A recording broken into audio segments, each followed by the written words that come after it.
Hey y'all, welcome to Leftover Donuts. This is a channel dedicated to Phish with a PH. It's for Phish nerds, Phish novices, and everyone in between. Tonight I'm covering their single show stand in Syracuse, New York. These shows are often, they kind of should be, I feel like they're sort of underreported stories when it comes to like a Phish tour, because I think a lot of people are focused on the runs. MSG obviously this year getting a lot of play, in terms of it being like a big event, and even like Philly, Alpharetta, all these other ones getting a lot of press. Things like Syracuse, things that are one night stands like these don't get as much attention, but I also feel like when it is one night like these, I think that Phish, the band, feels a little bit more like responsibility, or more, there's a little bit more like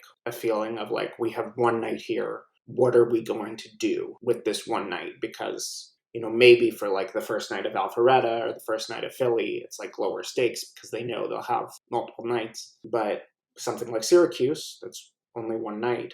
It's like, this is our last shot in Syracuse. I don't know, maybe they don't see it that way, but it becomes sort of, for me, at the time that I'm recording this, tour is over. We had that crazy 7-night run at MSG. The book of Summer Tour 2023 has been written and published, etc., etc. I did think at the time, and I still do think, that Syracuse is a kind of a big turning point in the tour, kind of stylistically, or in terms of their creative approach. So just to start with set one, we opened with a Happy Birthday to You. Again, I had to look this up. This was a Happy Birthday to You dedicated to Lisa Simpson, not the character from The Simpsons, but the fisherman's dressmaker.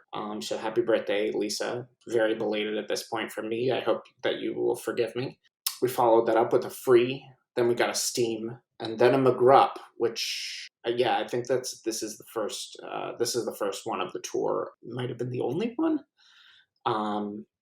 I think Trey dominates so much of the proceedings that it's kind of nice when, you're going to get some Page content, some Page solo, and what he does with this song is always great. Then we got a Stealing Time from the Faulty Plan, also, I believe, a first for this tour. We got some heavy wah-wah action in Stealing Time. Then we got a Meet, Walk Away, Theme from the Bottom, and then what I think a lot of people are seeing, and perhaps rightfully so, is the top story in Syracuse is this Kill Devil Falls, which historically has only had a handful of big jams over the course of its life. But it's sort of an upbeat, propulsive rock jam. I thought it was really solid. It was really good. It isn't as it's not as crazy or kind of like all over the place in an interesting way that some of the other notable jams from this tour are. But I think one of the things that epitomized Syracuse and really epitomizes this particular jam is a kind of a back to basics approach. And I think that's what I mean when I say that it's kind of like a turning point in the tour, because I think that a lot of the previous shows leading up to this point are more or less preoccupied often with keeping things interesting, for better or for worse. Keeping things moving, not sticking to one simple thing, but rather, Trey in particular, going in multiple different directions with his sort of stylistic interests. And Kill Devil Falls was just an example of the patience and the sort of that they could just be a great rock band, and it didn't have to be something crazy. That it could just be patient, and they could play it, and it'd be really good. My one caveat, and I feel like a little bit of a broken record here, they are professionals, so any mistake or any kind of, in my mind, what I would consider to be a bad decision on their part, or a sort of a misguided creative decision, they can often make any of that sound good. Like any mistake, any error, they can make sound good. That being said, the cycling back to the beginning of the jam, to the beginning of the song, rather, it's kind of, by the time you hear this Kill Devil Falls and you hear the ending, it's sort of almost become a joke. Like, they're just going to keep kind of doing this. So as much as I like this show, and I do like this show a lot, I do have a problem with that. We opened set two with a Susie Greenberg An interesting spot. I feel like in older days, you could see it in this spot, but maybe not recently, or at least not frequently in recent days. We followed up Susie with a tweezer. This was kind of a blistering rock jam led by Intuition. In my opinion, I think it was superior to the earlier tweezer, if less interesting. Trey ultimately settles on kind of a catchy, repeated groove a la 1995. It gives way to some nice hose jamming, and overall, I think a strong, rousing version. Again, I think the headline with this show is less interesting, but better for it, maybe. More consistent, not going to be the kind of thing necessarily looking at the set list you would say, oh, I've really got to listen to that. But when you do listen to it, you'd be like, that's a great show. I followed up Tweezer with an Oblivion, some kind of spacey grooves, slight noise exploration. It becomes easygoing, and then a sort of upbeat bliss jam. And then it picks up energy and force to become kind of Weekapog-esque. And then this Miss You, a really sweet song from Trey. And then a Wolfman's.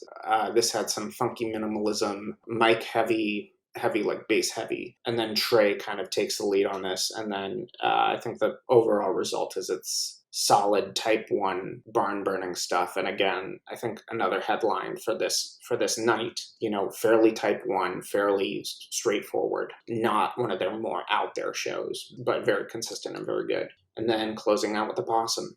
And then for the encore, I didn't know. Pretty sure this is the first one of the tour. What's the Use? Also a first for the tour. And then Tweezer Reprise. And I have here written, is that a triangle Fishman's been playing? Because I'm not watching the streams. I think based on some other videos I've been watching and some other things I've been reading, what I'm gathering is that Mike is playing a bell at certain points. So I think that's what I'm hearing. For some reason, I assumed Fishman was playing a triangle. But of course, it's Mike, the bass player, playing a bell. Anyway, I'll be back in a little bit with notes on the Philly shows. I was actually there in person at the shows. I saw everything go. Well, I was in the bathroom at the beginning of Set Yourself Free, but other than that, I saw it all. And so, in addition to sort of going through the shows, I'll also maybe start off with some notes on the kind of the experience of seeing them live. I went both nights, but the first night was only my second time ever seeing them live. The first time and the most recent time I'd seen them live was back in 2018. So it was a fairly new experience for me seeing them live.